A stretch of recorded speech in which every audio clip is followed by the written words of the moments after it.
Friends, today we focus our attention on forming ourselves in synodality. If you see, it's the last topic of the list proposed by Synod on synodality.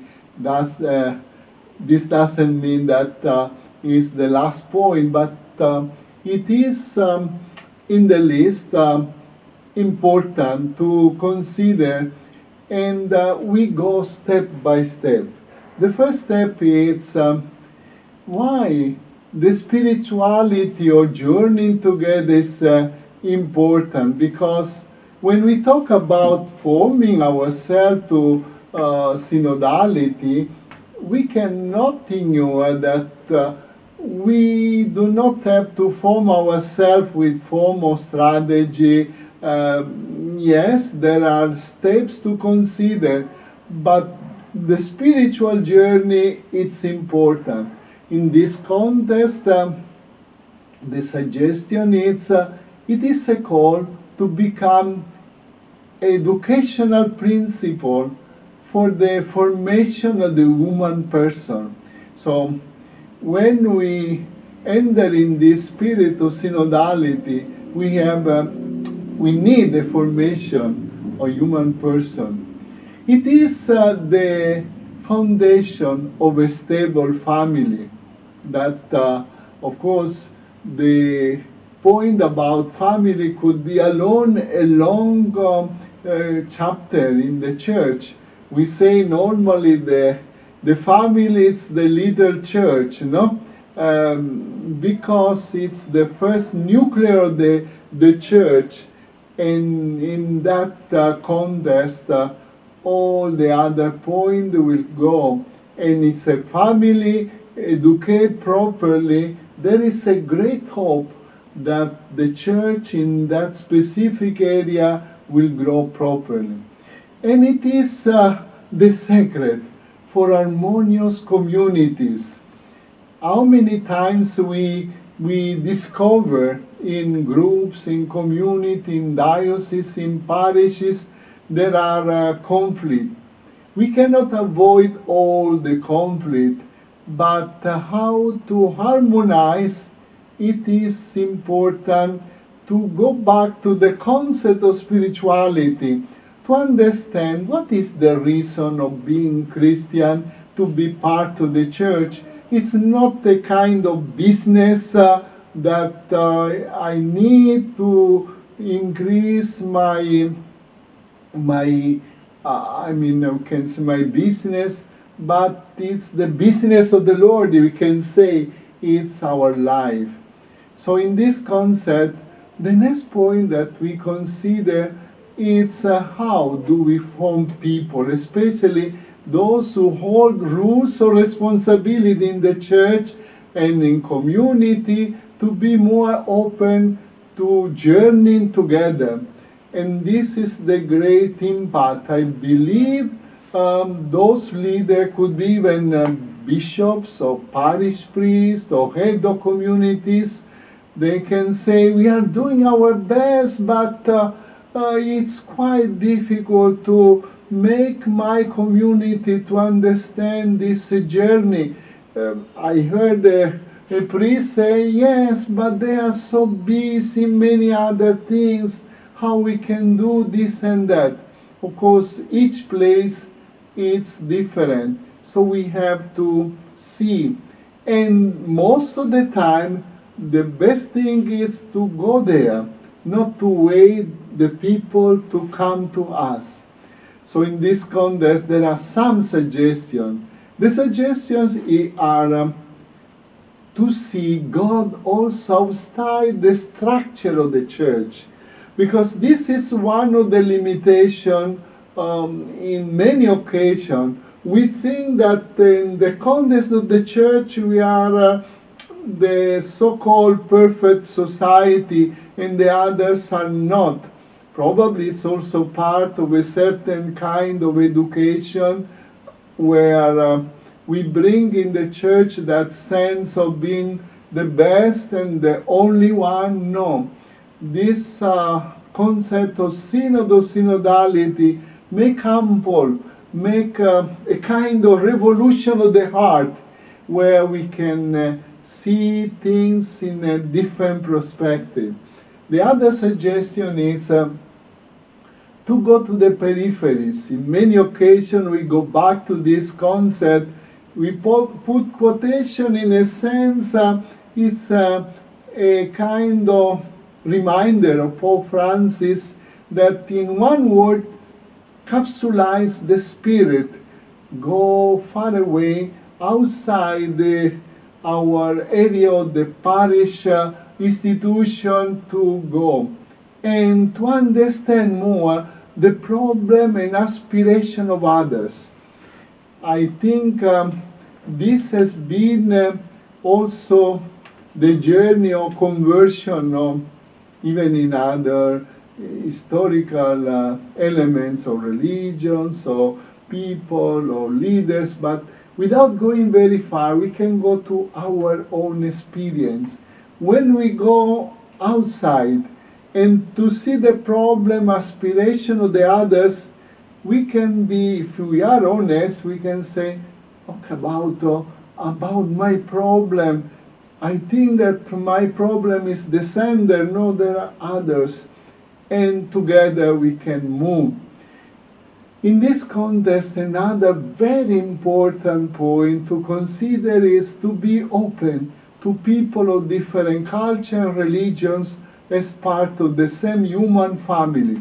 We have been presenting this in some other occasion, but the document always reminds us that this is part of the journey together.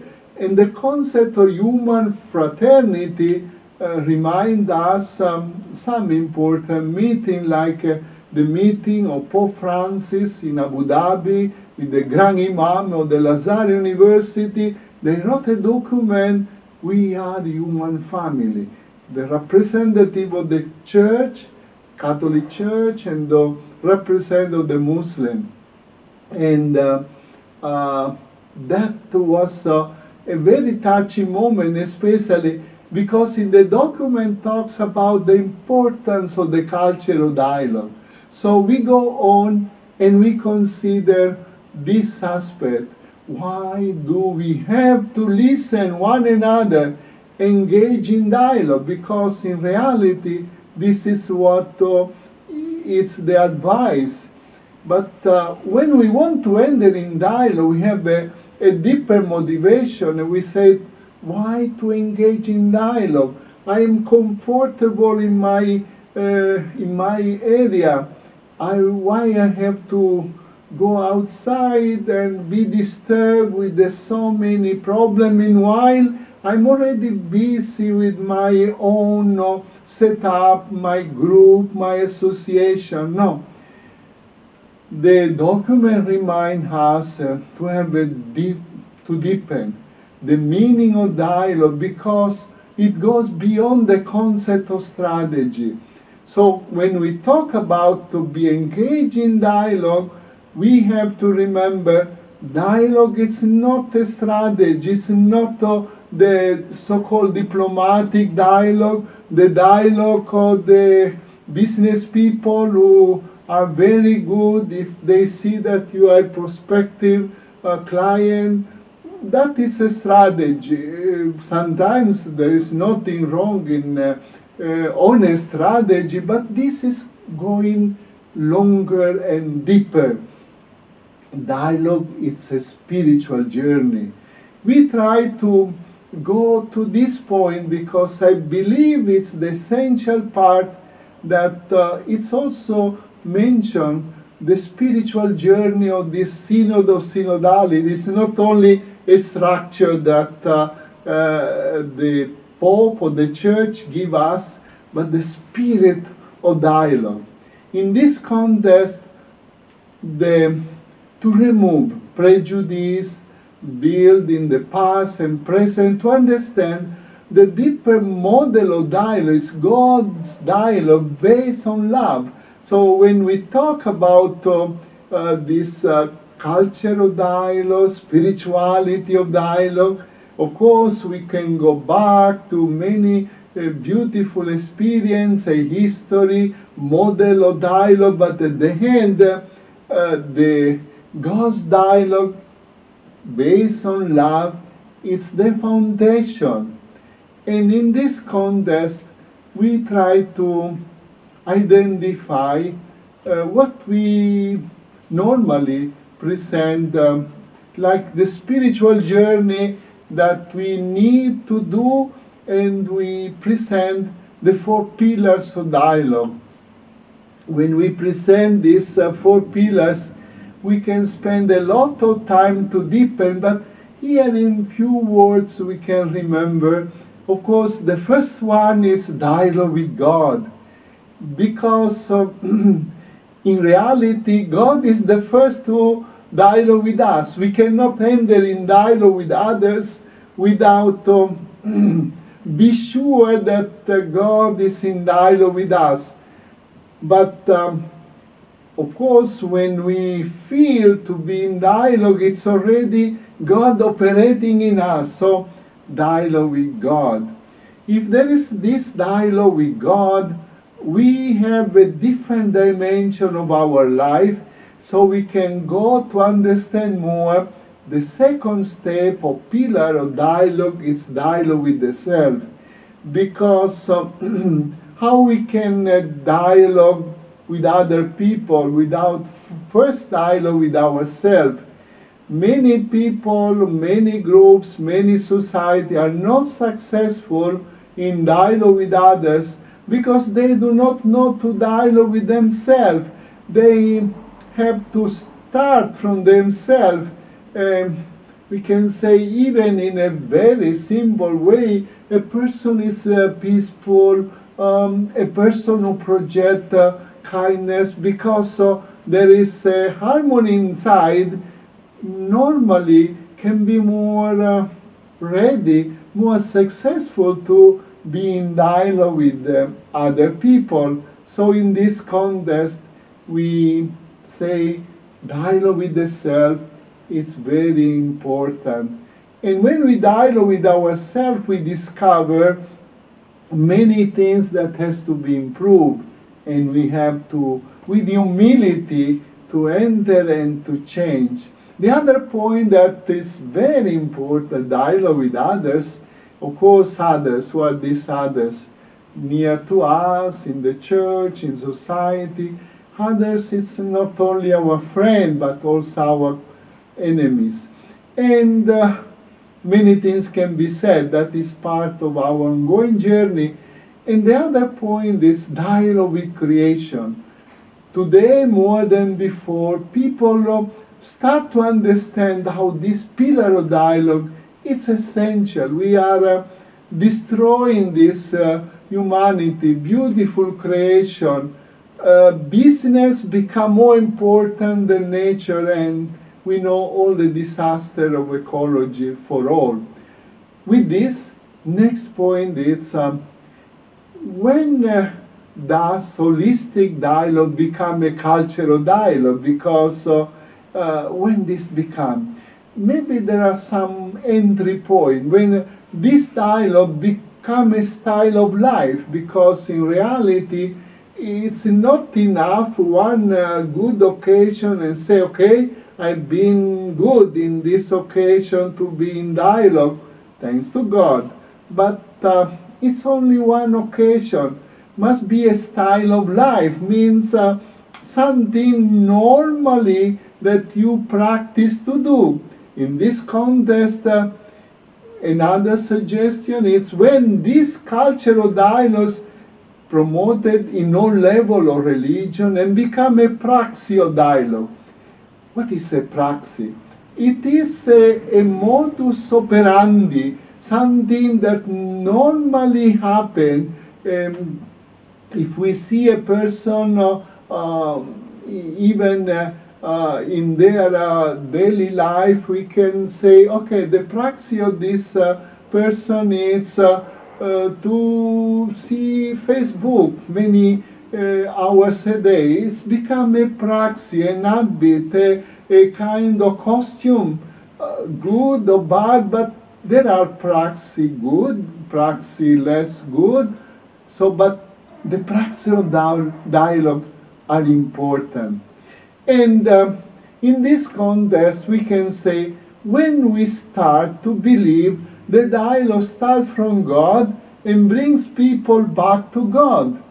So, an experience, it's a style. The style of God is dialogical. If people look at us, people can see we are really a dialogical person, or no, we are not open to listen, to understand. People have a good feeling what we are, or what this group is, some style. And this message, dialogue starts from God and brings people back to God. It's for us like not only a slogan, but the basic foundation to build. I remember when we start Silsila, of course we share many things, and we came up with this reflection. Dialogue starts from God and brings people back to God. If we reflect properly, this can be applied in the church, in society, and we can discover many other things. Also, we can say that what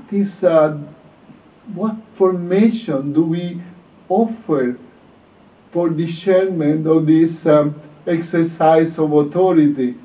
The formation has to reach the mind and the heart of people, because in reality, in the church there are some form of authority, but if these do not reach the mind and the heart, it remain there. The formation has to be done starting in the church, those in authority in the church, as a process of listening with the heart. What is that? Listening with the heart is different than to listen a person, but not in deeper listening. And the Synod of Synodality today asks us to listen with the heart. The formation has to be done with humility, in the spirit of listening and journeying together. Humility and spirit of journeying together. And finally, this is the last point that we consider. Of course, there are many other points. What is the way to understand the dynamic of the culture and the church where we live and give a positive contribution? Because it's not enough that I know things. Of course, I'm Italian, I study, that is my culture. Will be a wrong, will be a mistake for me to say, okay, already I have my knowledge, I apply this here in the Philippines. No. Of course, anything good, I can see how can be applied. But I have to start from zero. I start from zero to learn another language, to listen to people, we can say, to have this kind of food, this kind of climate, etc. So around us there are many things, and some of these things are part of the culture. We can say, for instance, in my mission, it was a rural area in Zamboanga del Norte, in Mindanao. We have Subanon, we have Visayas, and it was a beautiful experience, and Muslim, and I try my best. So the church also has to do this effort. The point that is important is the way is to find the inspiration and answer not only one time, but 24 hours a day. It's like a slogan. Of course, many hours we sleep, but means always. And that's and I have a model that is a model for many people is Saint Francis of Assisi. It's a model in terms of the interreligious dialogue, but could be also a model about the document or the ecology. Probably people know so that one important encyclic of the Pope is Laudato Si, where Pope Francis got that expression. It's from the Cantico Creation, il Cantico delle Creazione in Italiano, starting Laudato Si mio Signore, Laudato Si, I give praise to the Lord.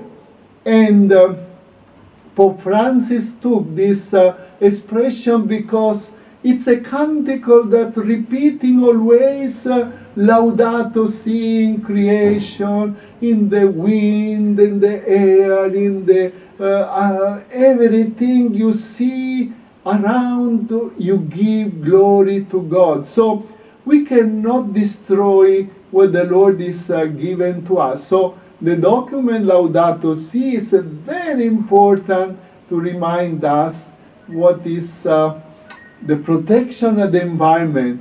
And as a conclusion, we can say there is an environment of our heart, and we have to protect this environment.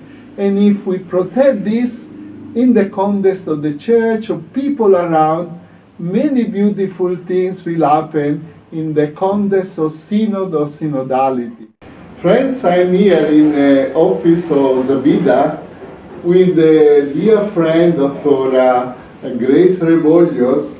I don't know how many years we have been friends, so long time. And actually, it's the last, we can say, topic of this synod or synodality, forming ourselves in synodality. Maybe before entering this topic, Dr. Grace Rebollos will tell us something about herself, what I know because we meet sometimes. Of course, she was president in an important university in Zamboanga, Windsor, Mindanao State, Western Mindanao State University, and in between other responsibility also on the national level. And one time I know that she disappeared from Zamboanga. She went to a certain activity with 9 Nations in Timor, no? That was with the International Organization for Migration. So Grace, I'm happy that we are here together for this sharing. Maybe you can start to say, because people do not know so much what is Zabida, and after we enter in this topic. Okay. Zabida is actually an alliance. It is an alliance of 4 organizations. It's both an NGO and a consortium, where the 4 organizations that make up the Zabida are Peace Advocates Zamboanga, Katilingban para sa Kalambuan, Reach Out to Others Foundation, all in Zamboanga, and then in Basilan, the Nagdilaab Foundation. We are carrying on our own respective projects, but for a common project like the one that is called Convenio, it's a comprehensive social development project that is assisted by the Spanish cooperation, the Spanish government. And so that is the basis for our coming together as 4 NGOs. Of course, many things, of course, in Zamboanga, people know Zabida, even past, the Mindanao Peace, all these things, and we are here, we collaborate in some occasion, and now we can say, really the church challenging us, because no matter we are doing something already in this direction to reach out many, the church invited the communities to synod on synodality, and radically Pope Francis say celebrating synod means working together on the road. And this challenge, of course, it's a big challenge, Of course, in many things in the church are in that direction, but sometimes we know that the church, the parish are so busy with their organization and they do not have time for the others. Meanwhile, the Synod on Synodality is a kind of opening. Of course, so when this activity was proposed, we know that even the Zamboanga Archdiocese is very busy, and being a CBCP for the Commission the Religious Dialogue, I know that there are many documents on the level of the National Bishops' Conference, but the point is the spiritual journey. That is our preoccupation, because we can do activities, but where is the spirit, no? Always spirit and body go together.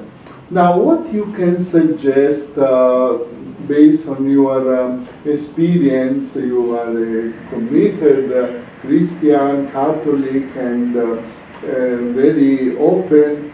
What you suggest to the church in general, that hopefully we can see more synodality of what is happening? Okay, basically, I see that the church is a church of the people. And being a church of the people, it cannot dissociate itself from the realities of life that affect the people. For example, these days, we are affected by the COVID-19. And so we would like to see how we are all together able to respond to the challenges of COVID-19 from the level of not just health, but also education, the economy, our productivity, and even the government itself. No? And since all of us are working, rotating around the spheres of these realities, I wonder where the church is. So that when you ask us about the spirituality, it is there. It is supposed to be there, but I think what is important is that we become conscious, that we are able to get beyond the mundane things in life and be able to reflect. But the reflection is something that is both a social as well as a personal practice. And if we were to express our spirituality in all these things, it means being conscious of so many assumptions, maybe principles, like, for example, solidarity with one another. We are all of different kinds, different religions, different cultures, different groups, and even individuals. No? And to me, the imperative, the moral imperative is for us to realize that it is an obligation to be in solidarity with one another. And I guess the church is already based on that principle, except that not many people these days recognize that, because we are very busy doing a living, going to work and all these things, no? Which is fine because that is natural. But I guess part of what the church could help us realize is that what is its role? No? The sacraments are there, but what are the deeper meanings of being in the sacraments? The communities are there, the rituals of the church are there, the rites of passage are there from birth to death. But again, what are the inner implications of this? Because sometimes it can just be a mere piece of paper. But how are we able to deal with one another in a compassionate way, so that the caring, the space that we are all working in, living in, becomes a caring space, a compassionate space. And what I look at here is that this is a space that is shared by a lot of people, not just Catholics, not just Christians, and even Muslims, every other religion, every other culture. So that because this is a shared space, we have to see that this common ground is something that the church must recognize and even take the lead in. Sometimes I see that we need a little more color, a little bit more energy, because we work in the NGO world, no? The civil society. sometimes we feel that we are taking over the work of the government. Yes. I hope we will not be taking over the work of the church, Mm. because we are carrying on certain obligations that the church could also be part of. Mm. And we would like to also be part of what the church initiatives are. So to me, the walk together it is good that it is initiated by the church. The later encyclicals talk about that. We also appreciate the encyclical on Laudato Si and all these things. It becomes a holistic approach that we are glad that the church has something to tell about through the encyclicals of the Pope and through efforts like this for the synodality of the church. So maybe I will park there. Very good. That is very important. Now, if we put this in the context, of course, we know that we are celebrating the 500 years of Christianity in the Philippines. We know the history of the Philippines, especially Mindanao, how they came to Mindanao, and also basically the area of indigenous people, in some area Muslim, and the Spanish arrived and formed the church, and of course we know that Zamboanga is the first diocese of Mindanao. From this first diocese now we have maybe 23 or 24 dioceses, so it means things like this. And during these 500 years, of course the bishops, the church, reflect what we can do more and better. What was our mistake in the past and how we could do better? I think that is one of the points, no? Do you see really this as an occasion, the 500 year, to reflect how was the past and what we can do more now in the spirit of what you said before? Okay. There was a time when my impression was that the church stood for a split between the body and the soul. That means that anything that has to do with the body they will not touch, but the matter of the soul and the spiritual concerns, especially as embodied by the sacraments, are what the church touches. And that to me spelled a detachment of the church from the realities of the time, because hungry people cannot have the inspiration to pray. And having realized that, we feel that part of the obligation of leaders of the church, and even leaders of civil society groups who are concerned about where our faith goes, part of our obligation is to see that these are not opposites, but these are faces of the same coin. And that when we start talking about the work that we do, our journey to spirituality, we have to be clear that this is a journey which is not the journey of opposites. That this is a journey that's not the journey of body separated from the soul. And if that is the case, then we hope that the church could also look at the so-called mundane things that to me, they used not to be looking at. No? Matter of food, for example, matter of education. Although, of course, we have educational institutions.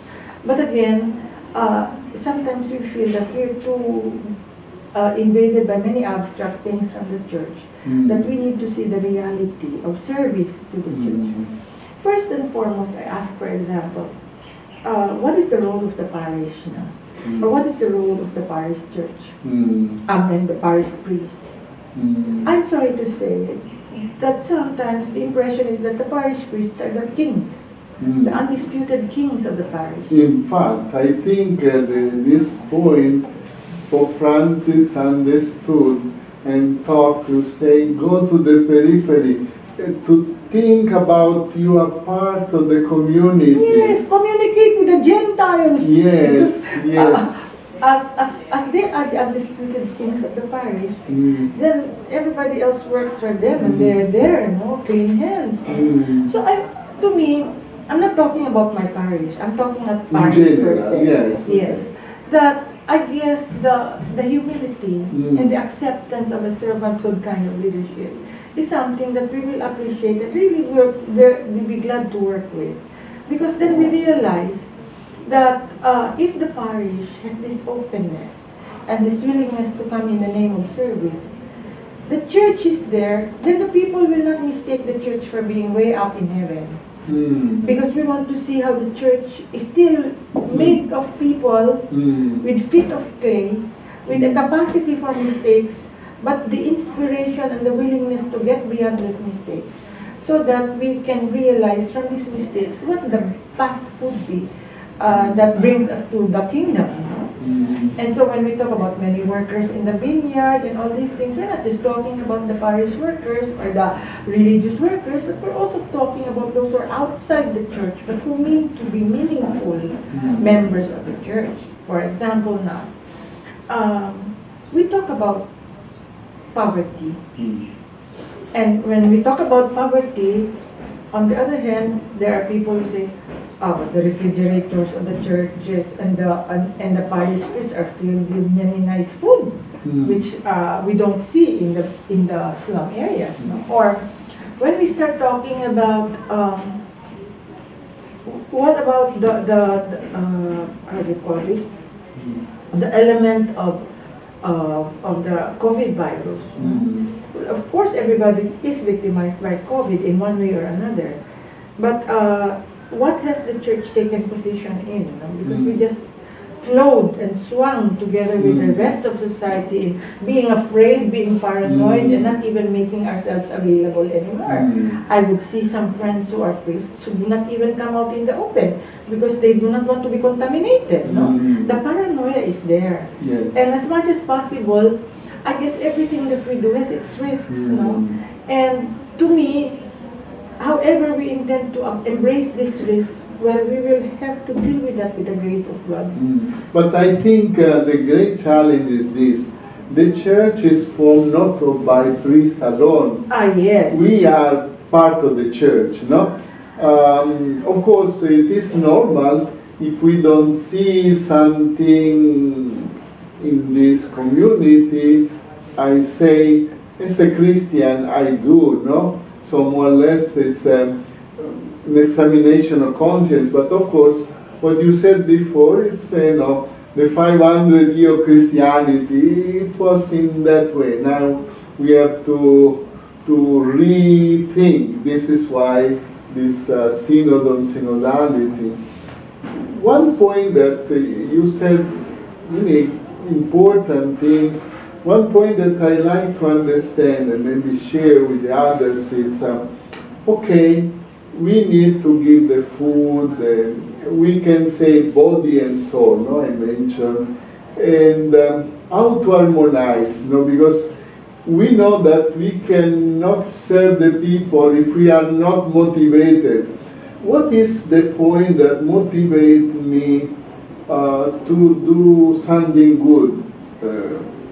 Even in my part, I do a few things here and there, but at the end, I reflect and I believe that I can see Jesus, I can see the presence of God in the poor, in the sick.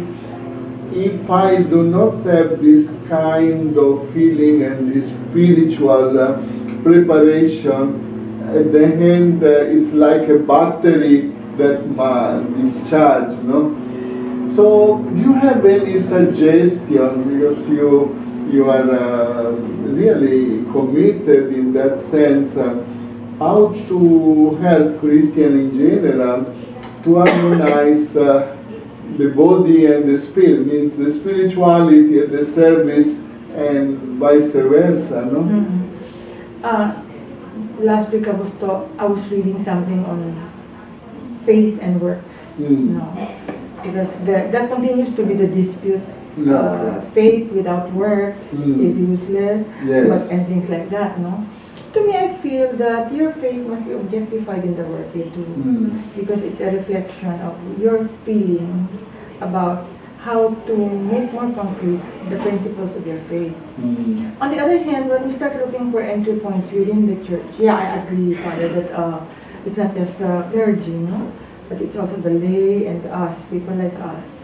uh, we're looking for opening points within the work of the church. For example, there was a time that, we were disputing, maybe discussing in Sabida, for example, how best to put our talents at the service of the church. You know? Because as you know that our foundation is headed by Father Calvo, who is a Beritian priest. And since I remember that I had been working with Academe, and I've been teaching research, we volunteered to do a poverty study on our parish. No? We hope that that is still seen and remains to be a basis for the kind of work that we do, what programs to have in the parish. At the same time, we were looking at what areas in the social action program of the parish we could be part of, especially when it has to deal with, number one, poverty, so that we bring in the issues of work and skills training for capacitation. Number two, homelessness. Number three, productivity. How do we increase, especially now with the concerns of the environment and being able to do urban gardening if we don't have space and all these things, just to help people have food on the table. You know? So, to me, while it might not be within the church itself as a structure, it is something we're already doing something together with the church, although we have to recognize it as such also. So that really means that we talk about the principle of the separation of the church and the state. That may be true, but on the other hand, when we start talking about who makes up the church, who makes up the state, these are the same people. Church. Yes. These are the same people. And so we really wonder where the thin line is drawn, because when we want to be involved, the principle is there. Yes. That can be litigated, that can be pronounced ex cathedra, but when we start bringing that to real life, where is maybe there is no line. Very good. I think many challenges in your sharing, and I think our friends who listen, participate to this, we can say formation program will learn a lot. Maybe the last statement, what do you think? What do you recommend to this church that is planning to have in a more concrete way this Synod on Synodality? Of course, it's not new, Vatican II, many other occasions, but it's another occasion. What do you think? What's this last encyclical of the Pope, Father? The Fratelli Tutti. That's it. That's it. I go by that. Okay. I go by that because that now encompasses a wider ecology, range. in the religious dialogue. Yes. In fact, we have in Zabida, we go by the acronym healing.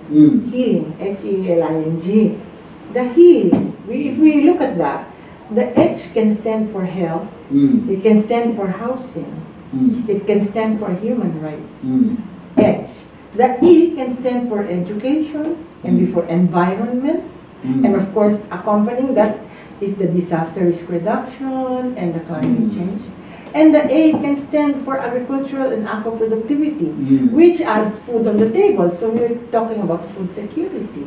If we talk about L of the healing, that talks about livelihood. Because the greatest debate around here is how far will you risk going out to get to earn a living? But then you must earn a living because your children need food.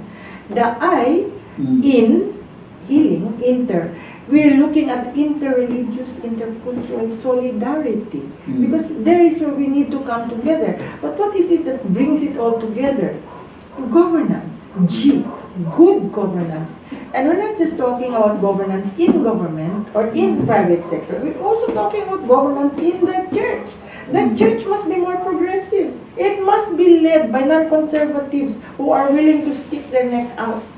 I'm sorry to say this, Father, but I feel that some of those I know lack the exuberance. They need to live life in technicolor and have a lot of inspiration. I think your acronym health, no? Healing. Healing is very important. We will reflect on this, and I believe our listener can benefit of this and also our sharing. Thank you very much, my pleasure, Grace, Father. for this It's an nice honor. conversation. Yes, it's a good Friends, I believe it was a very good conversation that helped us to reflect on the 10 topics that have been part of this reflection during this formation program. And I believe that all of us, by group or by area, we can still continue to reflect, apply all these things in our life. Thank you very much.